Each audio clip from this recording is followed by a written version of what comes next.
Di jurang, seekor singa laut sedang mengupas kulitnya. Di dalamnya adalah seorang gadis sangat cantik. Rambutnya panjang dan berwarna hitam. Dia perlahan pisahkan jari-jari yang saling menempel. Dia melepaskan kulit singa laut. Lalu luruskan kakinya. Hal ini terlihat oleh seorang lelaki muda bernama Ramos. Dia pelan-pelan merangkak ke jurang. Lalu mengambil kulit singa laut itu. Gadis cantik itu melihatnya. Tidak merasa takut. Ramos membawa gadis itu ke perahu nelayannya. Penduduk di pulau sangat terkejut ketika melihat Ramos pulang dengan seorang gadis cantik. Gadis cantik itu bernama Luna. Dia bisa berbahasa Scotland. Setiap hari, dia berdiri di pantai untuk melihat singa laut. Tidak lama setelahnya, Luna hamil. Dia menyuruh Ramos membuat sebuah buayan. Buayan itu harus dibuat dari kayu pembuatan perahu. Dan bisa mengapung di permukaan air. Luna meletakkan bayi di buayan. Lalu menaruhnya ke permukaan laut. Suara ombak seperti suara lagu pengantar tidur. Luna dan Ramos sangat senang tinggal bersama. Mereka telah membesarkan beberapa anak. Pada suatu hari, anak tunggal tanya Luna, kenapa ayahnya bersembunyi kulit singa laut di atap rumah? Luna terburu-buru pulang rumah. Pada siang hari itu, Ramos berdayung ke rumah. Dia melihat seekor singa laut mengikutinya. Tidak meninggalkannya. Ramos merasa akrab banget. Sampai singa laut itu tinggalkan. Dia baru menyadari sesuatu. Dia buru-buru berdayung ke rumah. Dia lihat anak tunggalnya sedang memeluk anak bungsu. Istrinya hilang. Ternyata singa laut itu telah menemukan kulitnya. Ia harus kembali ke laut. Sejak saat itu, penduduk di Pulau Rowan tidak menangkap dan membunuh singa laut lagi. Anak-anak Luna masih tinggal di Pulau Rowan. Tidak tahu telah mengalami berapa generasi. Hari itu, Jimmy terbaring di buayan pusaka. Ayah Jimmy mau meninggalkan Pulau Rowan. Seekor singa laut telah perhatian dengan kepindahan rumahnya. Sekawan burung tiba-tiba menyerang mereka. Buayan Jimmy jatuh ke laut. Bayi ini berbaring dalam buayan di pantai. Lalu buayan itu terhanyut ke laut. Orang tuanya sedang pindah rumah dengan sibuk. Sampai mereka menyadari, buayan itu telah terhanyut terlalu jauh. Ayah Jimmy naik perahu mengejarnya. Namun sepertinya ada sesuatu sedang mendorong buayan itu. Lebih cepat daripada perahu. Sekarang, langit tertutup oleh awan gelap. Angin besar datang secara cepat. Mulai hujan keras. Buayan Jimmy hilang secara misteri. Ayah Jimmy dengan anak perempuannya pindah ke tempat lain. 2 tahun berlalu dengan cepat.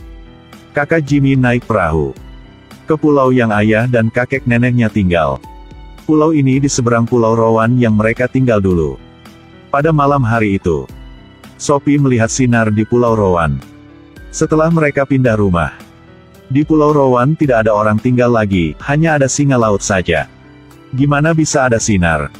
Hari selanjutnya, Sophie mengikuti ayah dan kakaknya ke laut untuk memancing. Sophie bermain sendiri di Pulau Rowan. Dia masuk ke rumah yang dia pernah tinggal.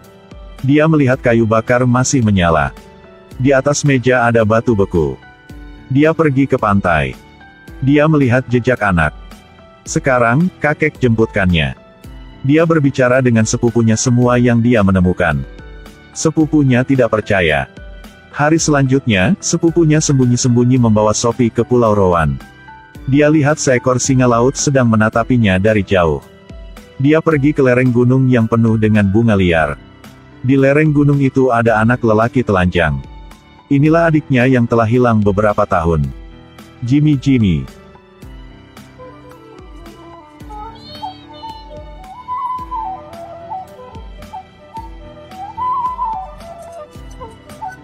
Jimmy, akhirnya aku telah menemukanmu.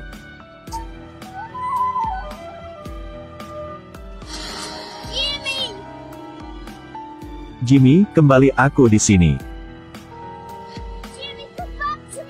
Sophie bilang dengan sepupunya bahwa dia telah melihat adiknya. Tapi dia bilang Sophie hanya bermimpi saja. Dia juga menyuruh Sophie jangan berbicara dengan kakek bahwa mereka telah pergi ke Pulau Rowan. Pada suatu hari yang berawan gelap, kakek dan sepupu ke laut untuk memancing. Sophie lupa memberikannya kue. Jadi dia telah naik perahu kecil untuk mencari mereka. Perahu itu bisa meninggalkan dermaga sendiri. Tali perahu rusak. Seekor singa laut muncul di depan matanya.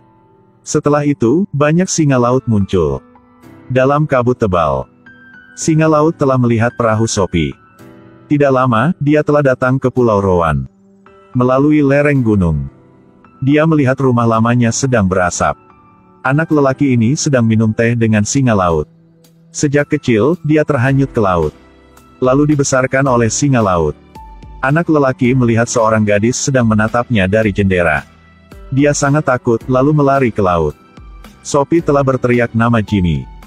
Tapi Jimmy masuk buayan lalu meninggalkan. Ekor singa laut juga mengikutinya. Jimmy adalah adik Sophie yang telah hilang beberapa tahun.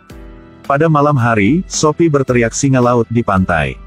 Aku tahu kamu sedang di sini. Aku juga tahu kamu bisa memaham yang aku bicara. Tolong biarkannya pulang. Bisa dengarkan, dia hanya anak kecil saja. Dia harus tinggal bersama keluarga. Aku tahu kamu selalu pedulinya, tapi dia harus tinggal dengan manusia. Aku rindu dia banget, kakek dan nenek juga rindunya. Semua orang terlalu rindu dia. Kalau kami kesini lagi, boleh kamu biarkan dia pulang? Atau kamu mau kami kembali ke Pulau Rowan? Sekarang, kakek telah berjumpa dengan Sophie. Sophie berbicara dengan kakeknya bahwa dia telah bertemu Jimmy. Kakeknya tidak percaya. Hari selanjutnya, Sophie bilang dengan sepupunya bahwa dia mau tinggal di rumah tua. Sepupunya juga mau kembali ke Pulau Rowan. Jadi mereka telah pergi ke pulau untuk membersihkan rumahnya. Mereka membawa furnitur keluar, mengatap rumah dengan jerami. Mereka juga mengecat dinding di luar dengan warna putih. Di dalam rumah juga diwarnai putih. Rumah tua penuh energi lagi. Setelah pulang rumah, Sophie bilang dengan neneknya bahwa dia telah bertemu dengan Jimmy di Pulau Rowan. Neneknya tidak berbicara apapun. Dia segera berkemas hal-hal di rumah. Pindah ke Pulau Rowan pada malam itu. Lihat rumah tua masih baru banget. Nenek kakeknya sangat terkejut. Pada malam hari, hujan keras di luar. Saat ini, singa laut muncul. Mereka keluar, melihat Jimmy duduk dalam buayan di pantai. Dia baru melihat kakaknya. Telah buru-buru mendorong buayannya ke laut untuk melari. Tiba-tiba, sekawan singa laut menuju ke pantai dan mendorong Jimmy ke sana. Jimmy dikejar oleh singa laut jadi harus mundur terus. Seekor singa laut mendorong buayannya ke pantai. Setelah itu, kawan singa laut kembali ke laut. Jimmy mendatang ke neneknya. Di depan perapian yang hangat, Jimmy tidur di dalam tangan kakaknya. Dia tidak akan lapar dan haus lagi. Singa laut berdiri di lereng gunung, menunggu generasi lanjut di Pulau Rowan.